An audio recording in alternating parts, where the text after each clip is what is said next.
கண்ணன் வந்து எனக்கு வந்து ஒரு நான் உதவியாளராக இருக்கும்போது இருந்தே கண்ணன் வந்து என்னுடைய ஃப்ரெண்ட் அமல்ராஜுக்கு வந்து கண்ணன் வந்து ரூம்மட்டாக இருந்தார். மணியத்தம் சார்ட்ட அசிஸ்டன்ட் அவுட் பண்ணிட்டு இருந்தார். அப்போ இருந்தே அவர் எனக்கு பரிச்சயம். கண்ணனுடைய ஃபில்ம் மேக்கிங் எப்பயுமே வந்து அதை ப்ரெசன்ட் பண்ணுற விதம் ஆஸ் ஏ ஃபில்ம் மேக்கராக ஒரு கதையை பெட்டராக ஃபில்ம் மேக்கராக ப்ரெசன்ட் பண்ணக்கூடிய ஒரு இயக்குனர்.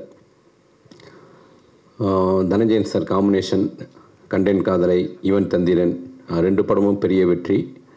3வது அவங்களுடைய காம்பினேஷனில் தனஞ்சயன் சாரோடைய ஸ்டோரியில் கண்ணன் சார் டைரக்ட் பண்ணியிருக்காரு. நிச்சயம் இந்த திரைப்படம் மிகப்பெரிய வெற்றி அடையும், ஒரு வித்தியாசமான உணர்வை கொடுக்கும் அப்படிங்கிறது இந்த படத்துடைய டைட்டில் லுக்கிலேயே தெரியுது.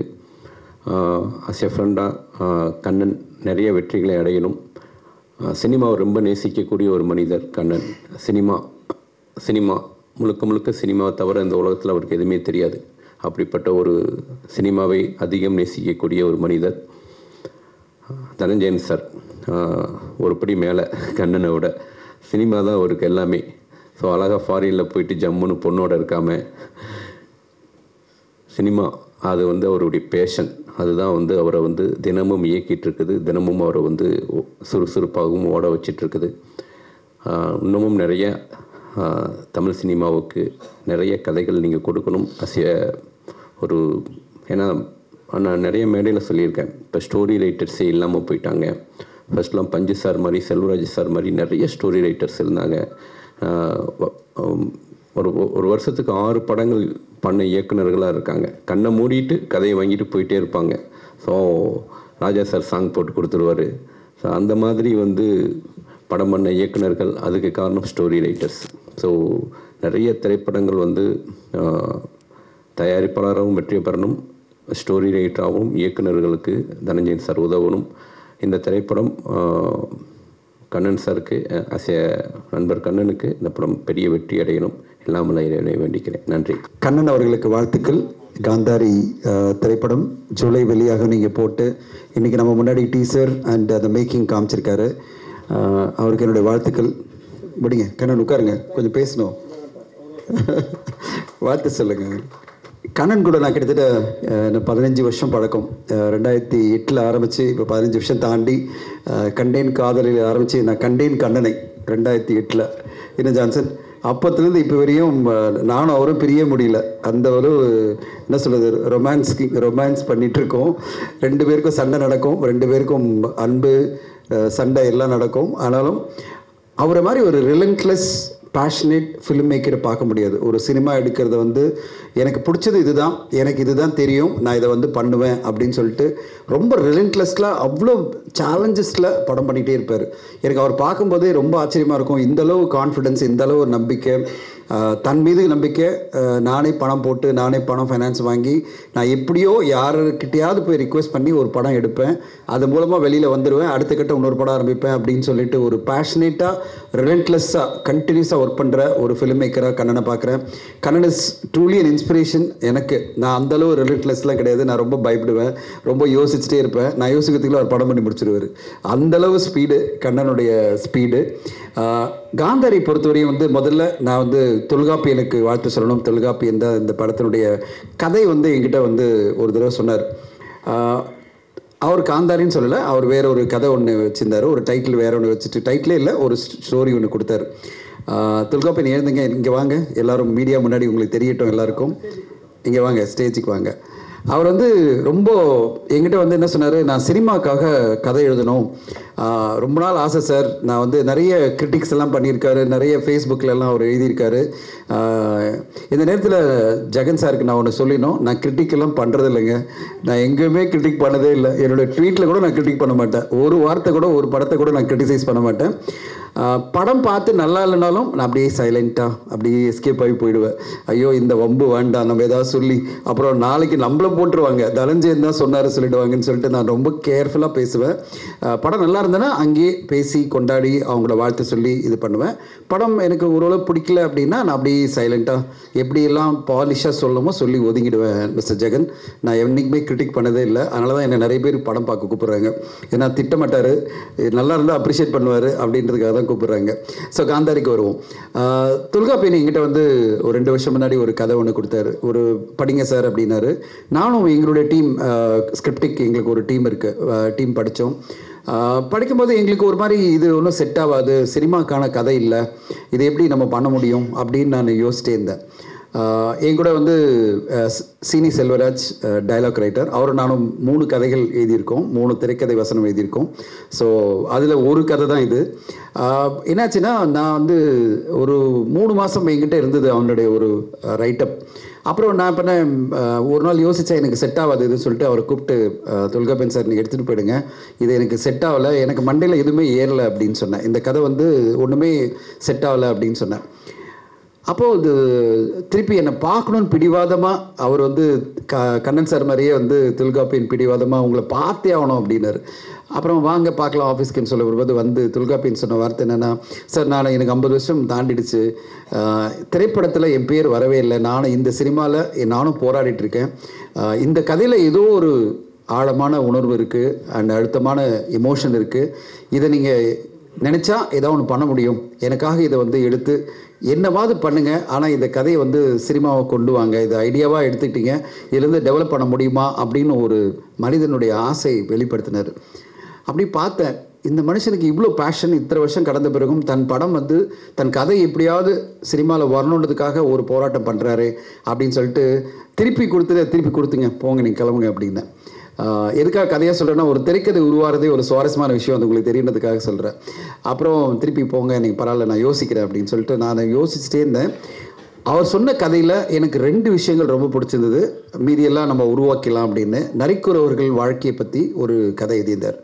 அந்த நரிக்குறவர்கள் வாழ்க்கையிலுடைய சம்பிரதாயங்கள், அந்த குடும்பங்களில் நடக்கிற விஷயங்கள், அதுலேருந்து ஒரு பொண்ணுக்கு என்ன விஷயம் நடக்குது, அது வந்து எப்படி நடக்கும் அப்படின்னு ஒரு சின்ன தாட் இருந்தது. நான் நினச்சேன், நரிக்குறவர்களை வச்சு ஒரு அருமையான ஒரு கதை ஏன் பண்ணக்கூடாது. அப்புறம் அப்படியே யோசிச்சிட்டே இருந்தபோது எனக்கு தோணுச்சு, இதே டியூவல் ஆக்ஷன் பண்ணால் எப்படி இருக்கும், இந்த கதை கேரக்டரை மாற்றி ஒன்று பண்ணால் இருக்கும் அப்படின்னு. சீனி செல்வராஜ் என்னுடைய ஆல்டர் யூகோ மாதிரி, அவர் உடனே நான் சொல்ல சார் இது சூப்பராக இருக்கும், இது இப்படி பண்ணலாம் அப்படி பண்ணலாம் சொல்லிட்டு நாங்கள் என்ன பண்ணோம், ஒரு 15 நாள் உட்காந்து நாங்கள் கண்டினியூஸாக 2 பேர் தான் டிஸ்கஸ் பண்ணி அந்த கதையை நாங்கள் மெருகேற்றி வந்துட்டே இருந்தோம். அவர் கதை என்ன சொல்ல வந்தார், அந்த கோர் ஐடியா மட்டும் எடுத்துக்கிட்டு நாங்கள் ஒரு திரைக்கதை உருவாக்கினோம். நான் வந்து யோசிச்சுட்டே இருந்தேன், இந்த கதை அவர் நினச்ச அந்த கதை எப்படியாவது தெரியல வரணும்னா அதை எப்படி கமர்ஷியலாக கொண்டு வரணும், அதுக்கான என்னென்ன விஷயங்கள்லாம் பண்ணலாம் அப்படின்னு நான் உட்காந்து ஒரு 15 நாள் எழுதிட்டே இருந்தேன். நான் எழுதி அனுப்பிட்டே இருப்பேன். செல்வராஜ் எனக்கு சீனி செல்வராஜ் ரிஜெக்ட் பண்ணுவார், இது சரியில்லை சார், அது சரியில்லை, அது அந்த படத்தில் வந்து இந்த படத்தில் வந்தது சரி, ஐயோ நான் நிறைய படம் பார்த்து எல்லாமே மைண்டில் இருக்குது, அந்த சீனாக வருது, திருப்பி மாற்றி திருப்பி ஒன்று எழுதி தருவேன். அப்படி எழுதி நானும் சீனியை உட்காந்து ஸ்க்ரீன் பிளே நான் எழுதி முடித்தேன். அப்புறம் டைலாக் ஃபுல்லாக செல்வராஜ் எழுதினார்.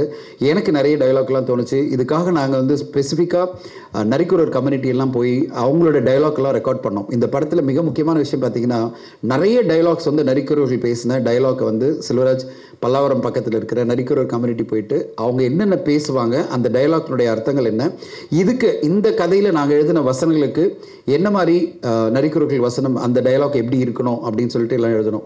அதுக்கான ஒரு உழைப்பை நாங்கள் போட்டோம். இது வந்து சாதாரணமான ஒரு படமாக இருக்கக்கூடாது, அதுக்கு அந்த கம்யூனிட்டி பேசுகிற டைலாக்கோட ஒரு கதை நகரணும் அப்படின்னு சொல்லிட்டு நானும் சீனி செல்வராஜும் சேர்ந்து அதை ஃபுல்லாக எழுதி ஒரு பவுண்ட் ஸ்கிரிப்டாக ரெடி பண்ணது வந்து கண்ணனுக்காக இல்லை, அது இப்போ சொல்லிடுறேன்.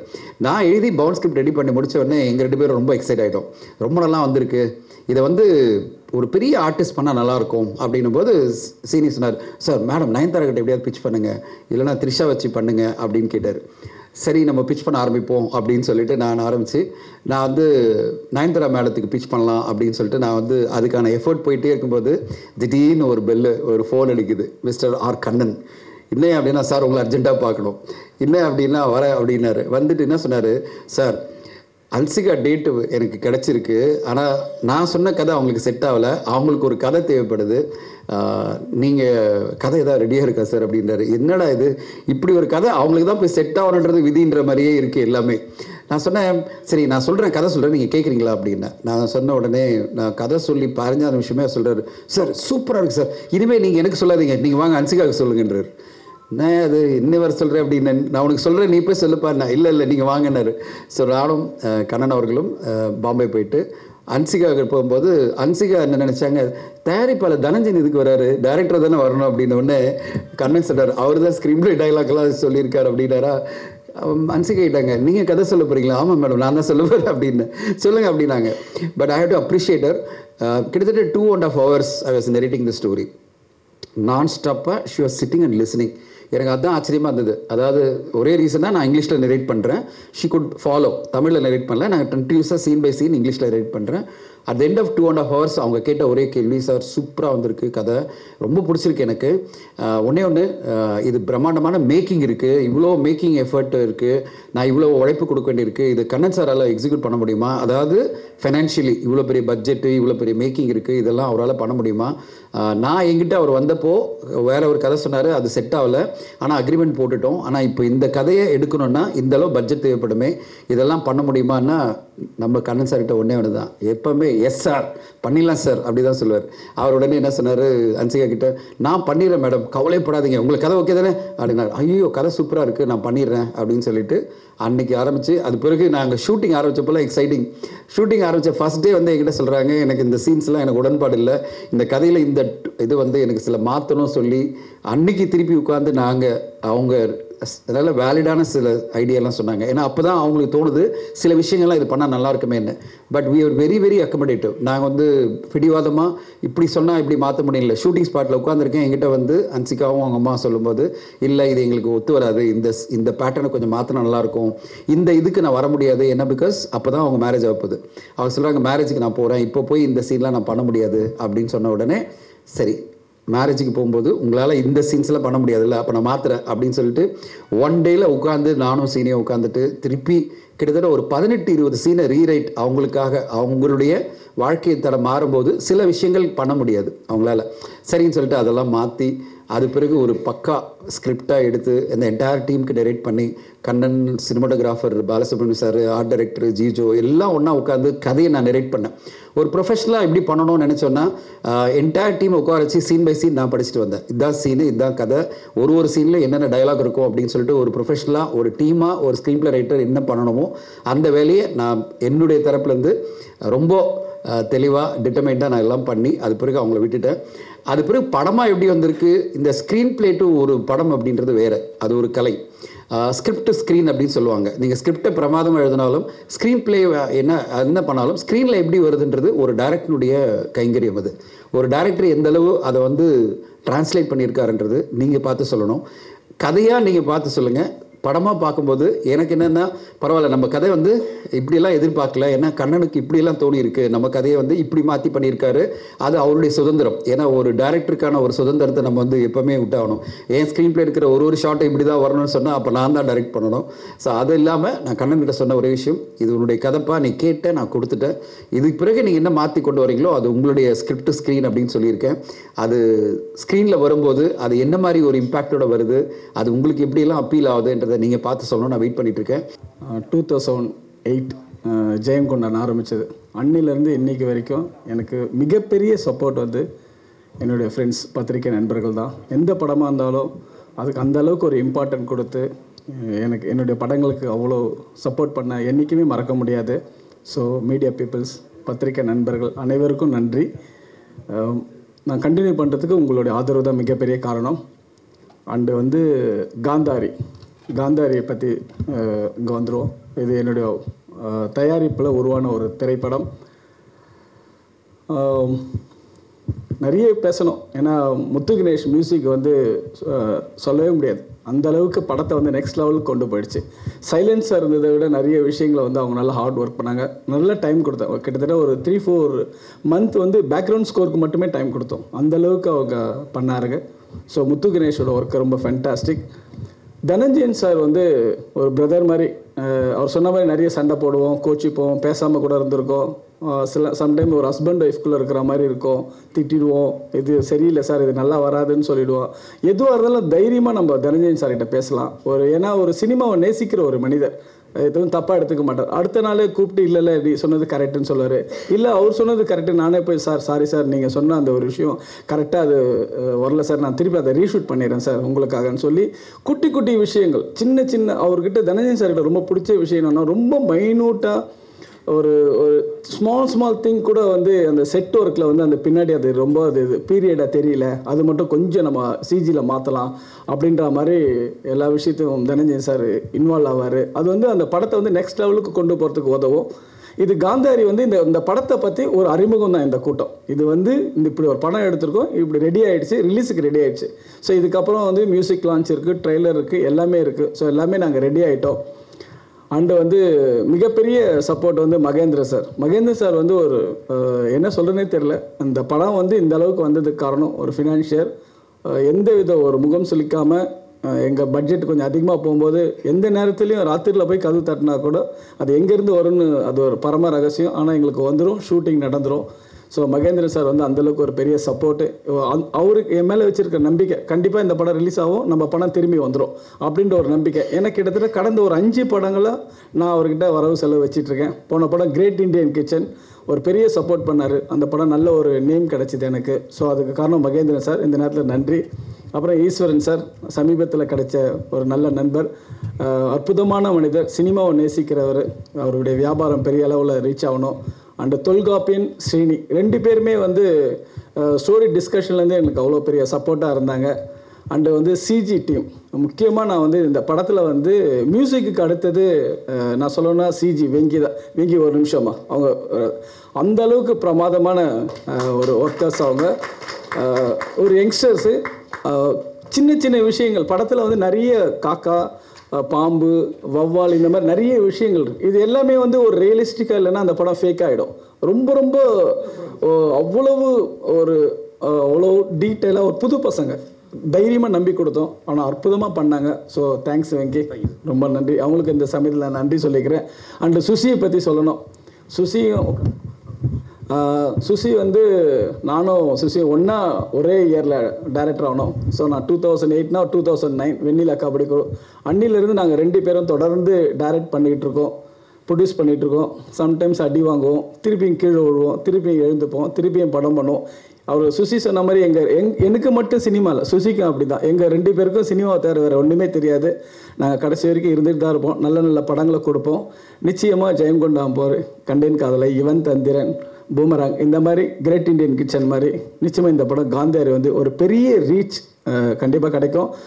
முக்கியமாக இந்த அன்சிகா வந்து இந்த அவ்வளோ ஹார்ட் ஒர்க் பண்ணாங்க. வந்து ஃபைட் சீக்வன்ஸாக இருக்கட்டும், எமோஷ்னலாக இருக்கட்டும், அந்த அளவுக்கு ஹார்ட் ஒர்க் பண்ணாங்க. அன்சிகாவுக்கு நான் இந்த விதத்தில் ரொம்ப நன்றி சொல்கிறேன். ஏன்னா அவங்க இப்போ இங்கே இல்லை, அப்ராடில் இருக்காங்க.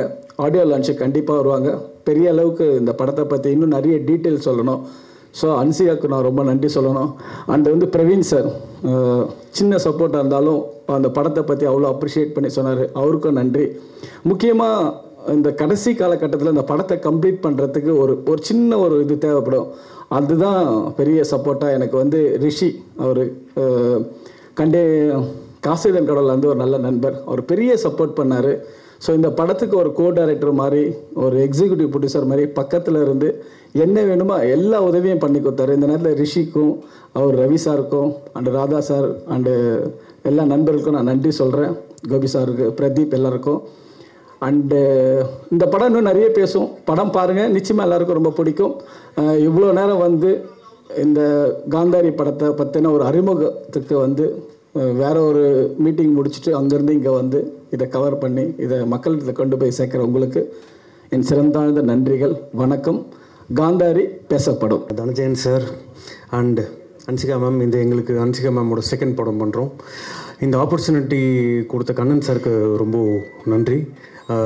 இன்றைக்கி வந்து இன்ட்ரடக்ஷன் லான்ச் பண்ணியிருக்கோம். படம் ஜூலை ரிலீஸ் ஆகுது. எல்லாருமே உங்களுக்கு பிடிச்சிருக்கும்னு நினைக்கிறேன். தேட்டரில் பாருங்கள், சப்போர்ட் பண்ணுங்கள்.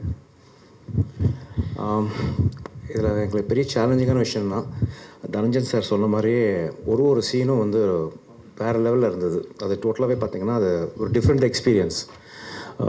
அவர் வந்து பார்த்திங்கன்னா கண்ணன் சார் அதை பயங்கரமாக எக்ஸிக்யூட் பண்ணியிருந்தாங்க. So it's was very challenging for us to do background score for this film. And we thank both of them. ஏன்னா எங்களை ட்ரஸ்ட் பண்ணி இந்த படத்தை கொடுத்ததுக்கு ரொம்ப நன்றி. And also thank Balasubramaniam sir and Dinesh Selvaraj sir plus editor Jijo and the entire team. Thank you. Please watch the theaters. Thank you.